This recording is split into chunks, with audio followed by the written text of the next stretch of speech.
அன்பு நேயர்களுக்கு இனியதொரு வணக்கம்.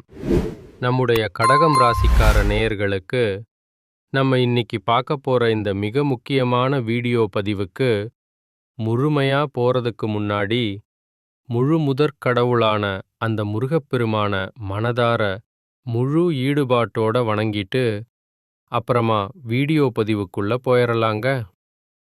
ஓம் முருகா போற்றி, ஓம் முருகா போற்றி, ஓம் முருகா போற்றி. என்னை காக்கும் அன்பு தெய்வமே, முருகனே போற்றி. என் வாழ்வில் நல்லதே நடக்கும். நிச்சயமாக நல்லது மட்டும்தான் நடக்கும்.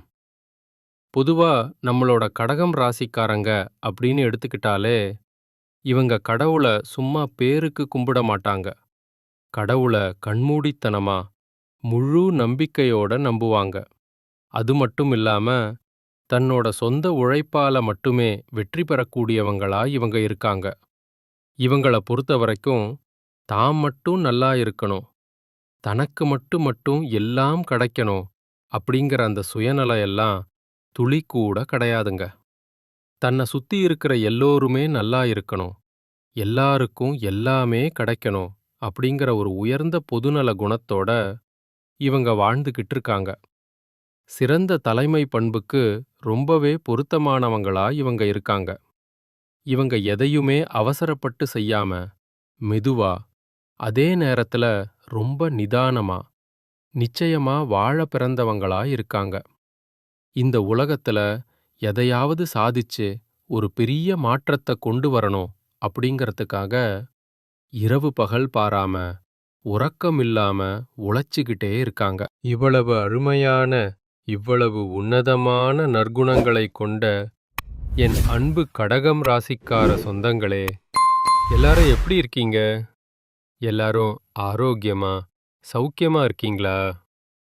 என்னம்மா நீங்க வேற வேலை இல்லாம எங்களை பார்த்து இப்படி ஒரு கேள்வியை கேட்குறீங்களே? இப்போ எங்க வாழ்க்கையில இருக்கக்கூடிய பிரச்சனைகளை எல்லாம் பார்த்தா நாங்க ஆரோக்கியமா இருக்கிற மாதிரியா தெரியுது. நாங்களே ஒவ்வொரு நாளும் கண்ணீர் சிந்தி வாழ்ந்துகிட்டு இருக்கோம்.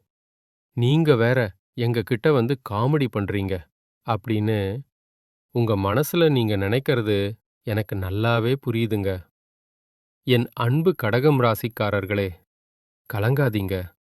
உங்க வாழ்க்கையில இருக்கக்கூடிய இந்த கஷ்டமான சூழ்நிலை எல்லாமே இனி வரக்கூடிய காலங்கள்ல பனி போல மறையப் போகுதுங்க. உங்களுடைய நீண்ட நாள் ஆசைகள், உங்களுடைய கனவுகள் எல்லாமே ஒவ்வொன்னா நிறைவேறப் போகுது. இதுவரைக்கும் திருமணம் ஆகாதவங்களுக்கு கூடிய சீக்கிரமே டும் டும் டும்னு கெட்டி மேளம் கொட்டி திருமணம் நடக்கப் போகுது. அதே போல குழந்தை பாக்கியம் இல்லாதவங்களுக்கு மழலை செல்வம் கிடைக்கப் போகுது. பூர்வீக சொத்து ரீதியாக இருந்த அனைத்து விதமான பிரச்சனைகளுக்கும் ஒரு நிரந்தரமான தீர்வு கிடைக்கப் போகுது. உங்களுக்கு நியாயமா வரவேண்டிய அந்த பூர்வீக சொத்து தானா தேடி வந்து உங்க கையில சேரப்போகுதுங்க.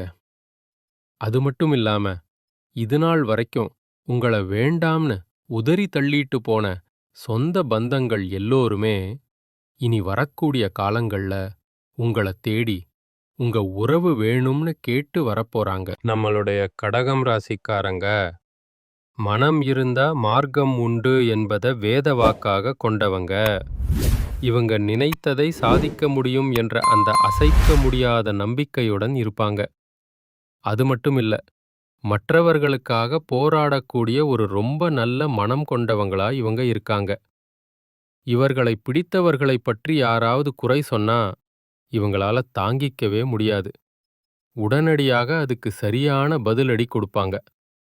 ஆனா உங்க வீட்ல ஏதாவது கெட்ட சக்தி இருந்தா அது இவர்களின் இந்த அதிகப்படியான பிடிவாதத்துக்கு ஒரு காரணமா இருக்கலாம். அதனால சில விஷயங்கள்ல அந்த பிடிவாதத்தை விட்டு கொடுத்து மற்றவர்களை அனுசரிச்சு தாஜா செய்து காரியங்களை சாதிக்க முயற்சி செய்யுங்க. முக்கியமா உங்க வீட்ல இருக்கிற அந்த கெட்ட சக்திய விரட்ட வாரந்தோறும் திங்கட்கிழமைகள்ல உங்க வீட்டு வாசல்ல பூஜை செய்யுங்க. ஒரு நல்ல தேங்காய் வாங்கி உங்க வீட்டு சாமி ரூம்ல வச்சு அதுக்கு மஞ்சள் குங்குமம் எல்லாம் இட்டு பூ வைத்து மனதார கும்பிடுங்க. அதேபோல ஞாயிற்றுக்கிழமை மாலை நேரத்துல உங்க வீட்டை முழுமையா சுத்தம் செய்து, திங்கட்கிழமை அதிகாலையில வீடு முழுக்க தீர்த்தப் பொடி தெளித்து சாமியை பூஜை செய்யுங்க.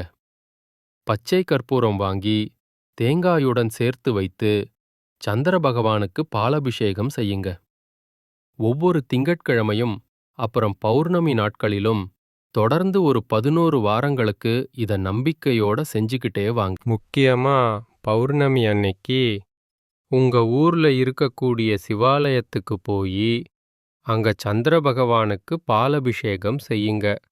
அப்படி அபிஷேகம் பண்ணின அந்த பாலை கொஞ்சம் வீட்டுக்கு கொண்டு வந்து சுத்தமான தண்ணீர்ல கலந்து உங்க வீடு முழுக்க துளித்து விடுங்க. குறிப்பா வீட்டின் 8 மூலைகளிலும் படுற மாதிரி நல்லா துளித்து விடுங்க. மஞ்சள் பொடி கலந்த சாதத்தை கொஞ்சம் கொஞ்சமா அங்கங்க வையுங்க. சாமி ரூம்ல வைத்த தேங்காயின் மேல் பச்சை கற்பூரத்தை வச்சு ராத்திரி எல்லாரும் சாப்பிட்டு முடித்த பிறகு தூங்குவதற்கு முன்னாடி அதை ஏற்றி உங்க வீட்டு வாசல்ல நின்னு 3 முறை சுற்றி போட்டு உடைத்துருங்க. இத நீங்க செஞ்சீங்கன்னா நிச்சயமா எந்தவிதமான கெட்ட சக்திகளும் உங்க வீட்டை நெருங்கவே நெருங்காதுங்க. பொதுவாவே வீட்ல கெட்ட சக்தி விலக மிக முக்கியமான 3 விஷயங்களை நீங்க செய்யணுங்க. தினமும் உங்க வீட்ல ஒரு தீபம் ஏற்றி வையுங்க. தயவு செஞ்சு வீட்டை எப்பவுமே இருளா இருக்க விடாதீங்க. வீட்ல எப்பவும் நல்ல வாசனை இருந்துகிட்டே இருக்கணுங்க. அதேபோல இல்லை, முடியாது என்ற எதிர்மறையான வார்த்தைகளை அதிகமா நீங்க பயன்படுத்தாதீங்க. கெட்ட வார்த்தைகளை பேசுறத தவிர்ப்பது ரொம்ப ரொம்ப நல்லதுங்க.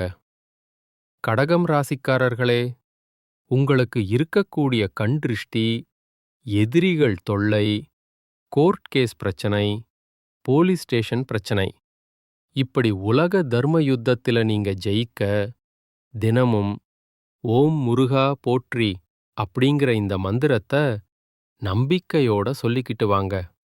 நிச்சயமா உங்க வாழ்க்கையில நல்லது தாங்க நடக்கும். இத மூலமா நீங்க அறிஞ்சோ அறியாமலோ செஞ்ச பாவங்க எல்லாமே காணாம போயிரும்.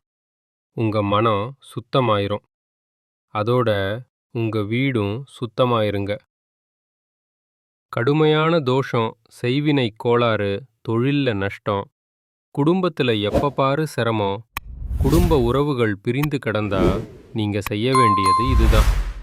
கோமாதான்னு சொல்லக்கூடிய பசுமாடு அப்புறம் கன்றுக்குட்டிய உங்க வீட்டுக்கு பத்திரமா அழைச்சு வந்து கோபூஜை செய்யுங்க. பசுவுக்கு மஞ்ச தடவி குங்குமம் வச்சு அழகான புடவை சாத்தி மாலை போட்டு ஒரு பெரிய வாழை இலையில பச்சரிசி, வெல்லம், வாழைப்பழம் இது எல்லாம் சேர்த்து அந்த பசுமாட்டுக்கு சாப்பிட கொடுங்க. பசுமாட்டுக்கு தூப தீபங்கள் எல்லாம் காட்டி விழுந்து நமஸ்காரம் பண்ணுங்க. இத செய்யறதன் மூலமா உங்க வீட்டில உள்ள கெட்ட சக்திகள் எல்லாமே தானா வெளியில வந்துரும். உங்க வாழ்க்கையும் ரொம்ப அருமையா மாறி போயிருங்க. உங்கள் வீட்டில் இருக்கக்கூடிய கெட்ட சக்திகள் நீங்க. நீங்க இந்த விஷயங்களை எல்லாம் கண்டிப்பா கடைபிடிக்கணுங்க. செவ்வாய்க்கிழமை தவறாம முருகனை வழிபாடு செய்யுங்க. தினமும் மாலை நேரத்துல நல்லெண்ணெய் இல்லனா நெய் விளக்கு ஏத்துங்க. ஓம் சரவண பவ அப்படிங்கிற மந்திரத்தை தினமும் ஒரு 11 முறை சொல்லிக்கிட்டு வாங்க. வாரம் ஒரு முறை பக்கத்துல இருக்கிற அம்மன் கோயிலுக்கு போயிட்டு அம்மனை மனதார வணங்கிட்டு வாங்க. பிரதோஷ நாட்கள்ல சிவபெருமான போய் வணங்கிட்டு வாங்க. செவ்வாய்க்கிழமை அன்னைக்கு அசைவம் சாப்பிட்றத தவிர்ப்பது ரொம்பவே நல்லதுங்க. குங்கும அர்ச்சனை செய்யறது ரொம்பவும் விசேஷங்க. வீட்ல எப்பவும் கொஞ்சம் வேப்பிலைய வச்சிருங்க. நவகிரகத்துல செவ்வாய் பகவானுக்கு வழிபாடு செய்யுங்க. வீட்ல திருஷ்டி பொம்மைய வாசல்ல தொங்க விட்டுருங்க. செவ்வாய்க்கிழமைகள்ல முடிஞ்ச வரைக்கும் சிவப்பு நிற உடை அணிஞ்சுக்கோங்க. நெத்தியில எப்பவும் குங்குமம், சந்தனம் வச்சுக்கோங்க. வலது கையில செம்பு காப்பு போட்டுக்கோங்க. வாரத்துக்கு ஒரு முறை கடுகு, உப்பு வச்சு திருஷ்டி சுத்தி போட்டுக்கோங்க. வீட்டை தினமும் சுத்தமா வச்சுக்கோங்க. உடைந்த கண்ணாடி, தேவையில்லாத பழைய பொருட்கள் இதையெல்லாம் தயவு செஞ்சு உடனே அகற்றிருங்க. நீங்க வெளிய போறதுக்கு முன்னாடி உங்க இஷ்ட தெய்வத்தை மனசுல நினைச்சிட்டு அப்புறமா வெளியில கிளம்புங்க. சரியான நேரத்துல, உறங்குற நேரத்துல உறங்குங்க. காலையில வெறும் வயிற்றில வெந்நீர் குடிங்க. வாரத்துக்கு ஒரு நாள் நல்லெண்ணெய் தேய்த்து தலைக்கு குளிங்க. கோபத்தை எப்பவும் கட்டுப்பாடோட வச்சுக்கங்க. தேவையில்லாம பெருமை பேசாம இருக்கிறது உங்களுக்கு ரொம்பவும் நல்லதுங்க. எல்லோர்கிட்டயும் உங்க ரகசியத்தை பகிரக்கூடாதுங்க. மனம் கலங்கும்போது அமைதியா, மௌனமா இருந்துக்கோங்க. தினமும் குறைஞ்சது ஒரு 5 நிமிஷம் தியானம் பண்ணுங்க. தீய வார்த்தைகளை பேசுறத தவிர்த்திருங்க. எதிர்மறை எண்ணங்கள் கொண்ட மனிதர்களிடமிருந்து கொஞ்சம் தூரமாவே இருந்துக்கோங்க. பொறாமை, கோபத்தை குறைச்சுக்கோங்க. பிறரை மதித்து பேசுங்க. தினமும் நன்றி சொல்லும் பழக்கத்தை வச்சுக்கோங்க. செவ்வாய்க்கிழமை அன்னைக்கு சுண்டல், பச்சை பயிரை தானமா கொடுங்க. ஏழைகளுக்கு அன்னதானம், உணவு வழங்குங்க. பொன்னாங்கண்ணி கீரை, அகத்தி கீரைய உங்களுடைய உணவுல அடிக்கடி சேர்த்துக்கோங்க. காரம் அதிகமா சாப்பிடாதீங்க. முடிஞ்ச வரைக்கும் காரத்தை தவிர்த்துக்கோங்க. வாரத்துக்கு ஒரு நாள் பழம் மட்டும் சாப்பிட்டு விரதம் இருங்க. வெல்லம் கலந்த நீரை தினமும் குடிங்க. சிவப்பு நிற பூக்களை தானமா கொடுங்க. வீட்ல தினமும் விளக்கு முன் 1 டம்ளர்ல நீர் வச்சிருங்க. எலுமிச்சை, மிளகாய் இதையெல்லாம் வாரம் ஒரு முறை மாற்றுங்க. இரவு தூங்குறதுக்கு முன்னாடி உங்க இஷ்ட தெய்வத்தை நினைத்து பிரார்த்தனை பண்ணிட்டு தூங்குங்க. செவ்வாய்க்கிழமை மாலை நேரத்துல நீங்க செய்யக்கூடிய ஒரு அற்புதமான பரிகாரம் என்னன்னு பார்க்கலாம். ஒரு எலுமிச்சை பழம், 2 கிராம்பு, 1 பச்சை மிளகாய் இதையெல்லாம் வாசல்ல வச்சு விளக்கு ஏற்றி முருகப்பெருமான மனதில் நினைத்து வேண்டிக்கோங்க. உங்கள் வீட்டில் இருக்கக்கூடிய கெட்ட சக்திகள் எல்லாமே பஞ்சு போல விலகி போயிரும். உங்களுடைய குடும்பத்துல நல்லது தாங்க நடக்கும். உங்கள் வீட்டில் தீய சக்திகள் இருந்தா நீங்க வீட்ல என்னென்ன தெய்வ புகைப்படங்களை வைக்கலாம் அப்படிங்கறத பத்தி இப்ப தெரிஞ்சுக்கலாங்க. காஞ்சி காமாட்சி அம்மன் தீய சக்திகளை அழிக்கக்கூடிய அபாரமான சக்தி இந்த தெய்வத்துக்கு இருக்கு. வீட்ல தைரியம், பாதுகாப்பு தரக்கூடியதா இது இருக்கும். அடுத்தது காளி, பத்ரகாளி. கெட்ட சக்திகள், கண் திருஷ்டிய விளக்க இது ரொம்பவே உதவுது. பயம், தடைகளை நீக்க இது உதவும். மகாவிஷ்ணு, மன அமைதி, பாதுகாப்பு தரக்கூடிய தெய்வம். எதிர்மறை எண்ணங்களை குறைக்கிறதுக்கு இந்த தெய்வம் உங்களுக்கு ஒரு பெரிய பாதுகாப்பா இருக்கும். ஆஞ்சநேயர், தீய ஆவிகள், பயம் விலக நம்மளுக்கு ஆஞ்சநேயர் எப்பவும் துணையா இருப்பாரு. வீட்டை காக்கக்கூடிய காவல் தெய்வமா இவர் இருப்பாரு. பைரவர், இவரு இரவு நேர எதிர்மறை சக்திகளை விலகக்கூடியவரா இருக்காரு. வீட்டு சுற்றுப்புற பாதுகாப்புக்கு பைரவர் ரொம்பவே பாதுகாப்பா இருப்பாரு. நரசிம்மர், தீய சக்திகளை முற்றிலும் அழிக்கக்கூடிய சக்தி இவருக்கு இருக்கு. சக்தி வாய்ந்த பாதுகாப்பு தெய்வமா இவர் இருக்காரு. சாய்பாபா, மன அமைதியை அளிக்கக்கூடிய தெய்வமா இருக்காரு. தீய எண்ணங்கள், கவலைகளை விளக்க இவர் எப்பவும் துணையா இருப்பாருங்க.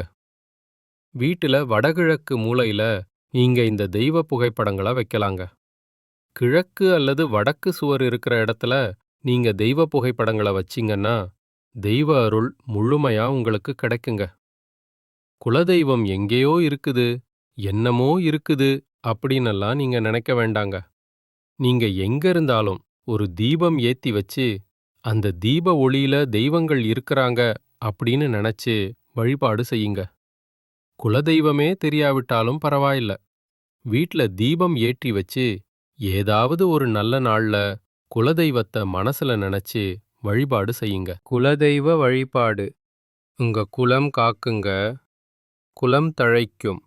முதல்ல குலதெய்வம், அப்புறம் இஷ்டப்பட்ட தெய்வம், அப்புறம் உங்களுக்கு விருப்பப்பட்ட தெய்வங்க, எந்த கோயிலுக்கு போனாலும் என்ன பண்ணாலும் ஏற்றமில்ல அப்படின்னு நீங்க சொல்லுவீங்க. தினமும் காலையில எந்திரிச்ச உடனே சூரிய பகவான பார்த்து நமஸ்காரம் பண்ணுங்க. அவங்களுடைய அனுக்கிரகம் இருந்தா போதும். மற்ற கிரகங்களெல்லாம் சாதகமா இல்லனா கூட பரவாயில்ல. அந்த சூரியனுடைய பிரகாசம் உங்க வாழ்க்கையவே பிரகாசமா மாத்திருங்க. அந்த வெளிச்சம் உங்கள வந்து சேருங்க. உங்க வாழ்க்கையில் இருக்கக்கூடிய கண்ணீரெல்லாம் கரைஞ்சு போயிரும். கடகம் ராசிக்காரர்களை சுற்றி எப்போதுமே நிறைய பேச்சுக்கள் இருக்குங்க. உங்களை பற்றி கிண்டல் செய்பவர்கள், கேலி செய்பவர்கள், இவங்களையெல்லாம் கண்டுக்காதீங்க. தொழில் எவ்வளவுக்கு முக்கியமோ, சம்பாத்தியம் எவ்வளவுக்கு முக்கியமோ, அதே போல உங்களுடைய உடம்பும் ரொம்ப முக்கியம். உங்க மனசும் ரொம்ப முக்கியங்க. ஒரு மனிதனின் உண்மையான மூலதனம், முதலீடு என்ன தெரியுமா? வேற ஒண்ணும் இல்லைங்க. உங்க மனசும் உங்க உடம்பும் தாங்க. அதனால அத பத்திரமா பார்த்துக்கோங்க. நல்லதே நடக்கும். நிச்சயமாக என் அன்பானவர்களுக்கு நல்லது மட்டும்தான் நடக்கும். நன்றி, வணக்கம்.